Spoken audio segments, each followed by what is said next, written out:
450 drone हमलों का ballistic मिसाइलों से मुंह तोड़ जवाब। रशिया ने यूक्रेन की ईंट से ईंट बजा दी। कीव तक खौफनाक और ताबड़तोड़ हमले किए गए।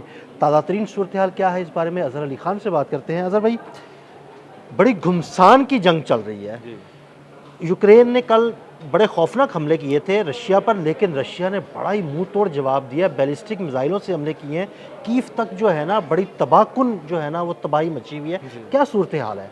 सूरत हाल ये है कि जो यूक्रेन है उसके पास मिज़ाइल तो है नहीं, तो वो अब ड्रोन्स के ज़रिए हमले कर रहा है, अपनी स्ट्रैटेजी को चेंज कर रहा है और मुख्तलिफ रीजन्स को टारगेट कर रहा है। कुछ ऐसी जगहों को भी टारगेट कर रहा है जो उससे पहले उसने इतनी नहीं की थी।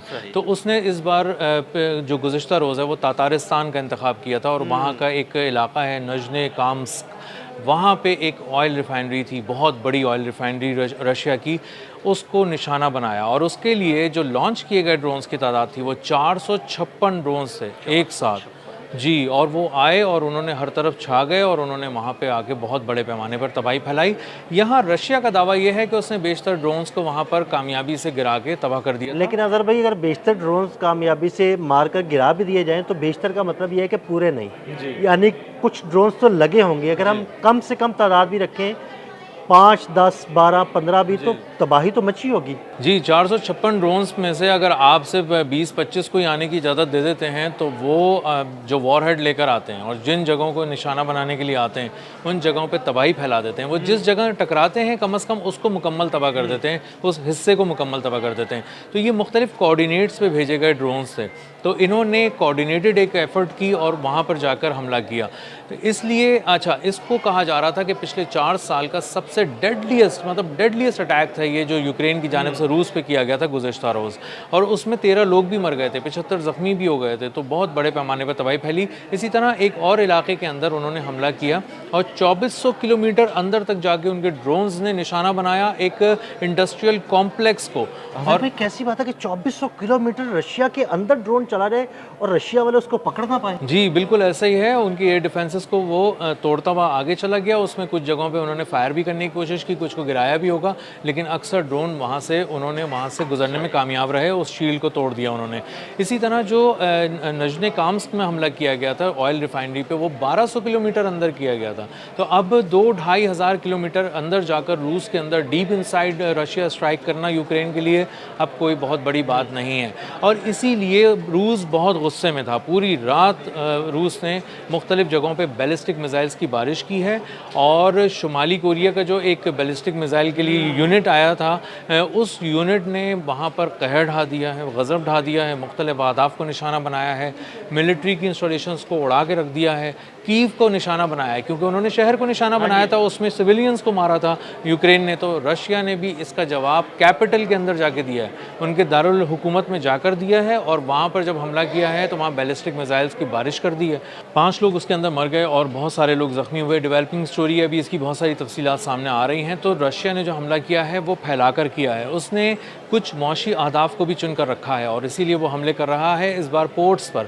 और पोर्ट्स पर जब हमले करता है तो वहाँ पर उनकी जो फैसिलिटी है वेयर हाउसिंग की, उस वेयर हाउसिंग की फैसिलिटी में असलहा भी है, गंदम भी है, अनाज भी है, सब्जियां भी हैं, हर तरह की चीज़ें हैं, क्योंकि जो इंपोर्ट करके वो लोग असलहा मुख्तलिफ यूरोपीय ममालिक से लाते हैं वो वहाँ पर पहले रख, यानी उनकी मीशत को भी टारगेट किया जा रहा है, उनकी डिफेंस को भी टारगेट किया जा रहा है, उनके फौजी आदाफ को भी टारगेट किया जा रहा है। और मीशत को ख़ासतौर पर इसलिए टारगेट किया जा रहा है कि यूक्रेन की जानिब से मीशत के मुख्तलिफ हिस्सों पर अलग अलग वार किए जा रहे हैं रूस की। मिसाल के तौर पर वाइल्ड बेरीज जो उनका अमेज़ॉन है, उसके वेयर हाउसेस को इतना नुकसान पहुंचाया है कि तकरीबन 16 अरब डॉलर का लॉस सिर्फ उसे एक कंपनी को हुआ है वाइल्ड बेरीज को इस पूरे अरसे के दौरान। और 1700 किलोमीटर डीप इनसाइड रशिया जाके वाइल्ड बेरीज की फैसिलिटीज़ को, उसकी जो बहुत बड़े बड़े वेयर हाउसेज हैं, उनको नुकसान पहुंचाया। तो जो रिटेल का बिजनेस है बहुत बड़े पैमाने पर, ऑनलाइन बिजनेस है रशिया के अंदर, वो ज़मीन पर आकर गिर गया। बहुत बुरी सूरत हाल है।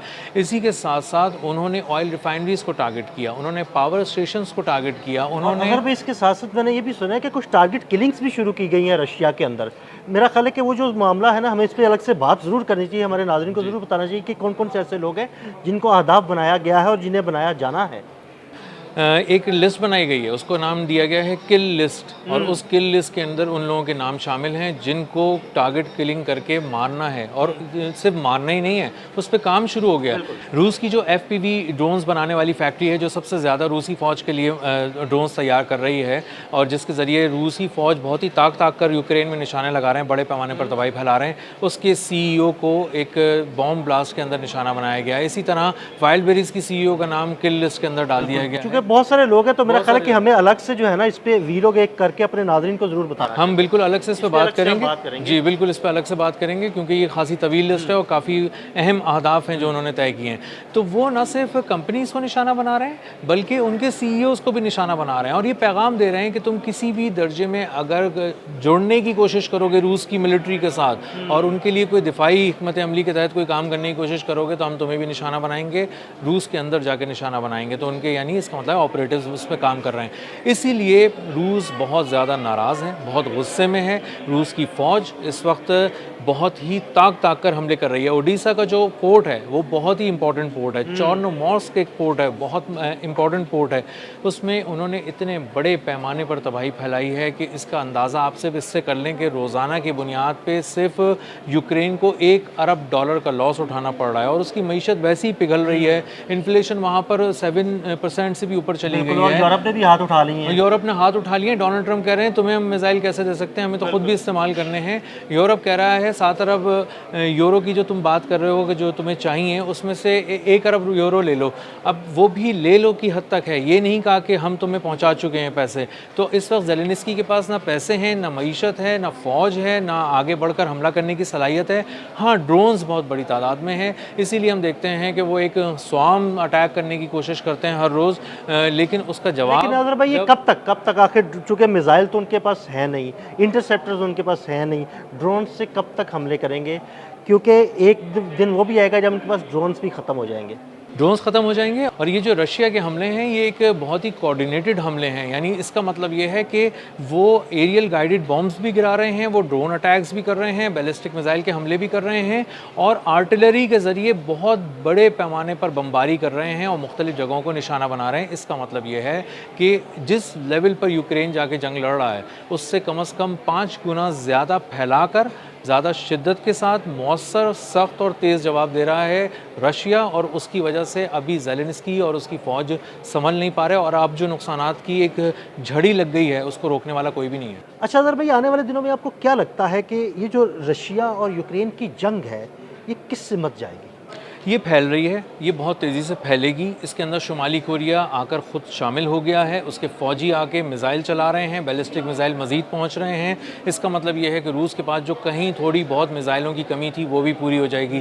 फ़ौज की कमी नहीं है, बम की कमी नहीं है, बारूद की कमी नहीं है, ये अब नेक्स्ट लेवल पे जाने वाली है बहुत जल्द। इसके अंदर ये एक बहुत ही शिद्दत से ये महसूस हो रहा है कि यूरोप को अब घसीटा जाने वाला है। इसके अंदर यूरोप के अंदर, पोलैंड के अंदर जाके मिसाइल गिर गए हैं, रोमेनिया के अंदर रूस के ड्रोन पहुंच गए हैं। इसका मतलब ये है कि अब यूरोप तैयारी कर रहा है नेटो के ज़रिए कि वो किसी तरह से अगर उसको घसीटा जाए तो वो उस पर हमला करे, और अगर हमला करता है तो उसके लिए रूस की तैयारी बहुत ही शदीद है। उस पर हम एक नए व्लॉग के ज़रिए ये बात बताएंगे कि रूस कौन कौन से 4 ऑप्शंस पे सोच रहा है कि अगर नेटो को आजमाने की ज़रूरत पड़ी तो कहाँ से वार करना है और कहाँ से उधेड़ते हुए उनको ले जाना है। तो जिस तरह के, आप 2 जुमलों में बताऊँ तो जिस तरह के आपने अमेरिका के बखी उधेड़ते देखे हैं ईरान के मामले में, इसी तरह रूस की एक जामे हिकमत अमली को आप आने वाले दिनों में देखेंगे कि वो किस तरह से हमला कर रहा है और किस तरह से यूक्रेन को उधेड़ के रखता है। बहुत शुक्रिया अजहर भाई। अजहर भाई ने बड़ी तफसील के साथ इस सारे मामले पर रोशनी डाली। मज़ीद अपडेट्स के लिए